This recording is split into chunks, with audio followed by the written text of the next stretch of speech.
আসসালামু আলাইকুম।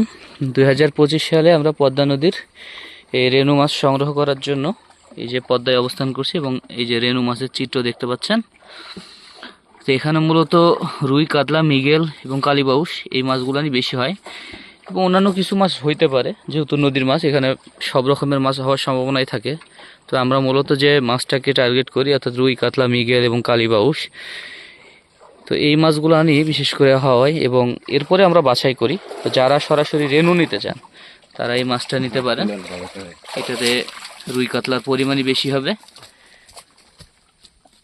আর এই রকমের মাছগুলো আপনারা সরাসরি নদী থেকে রেনু সংগ্রহ করে নিতে পারেন।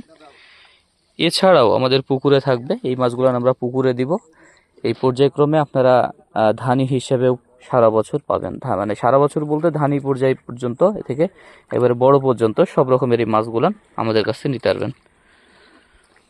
তো ধন্যবাদ সবাইকে।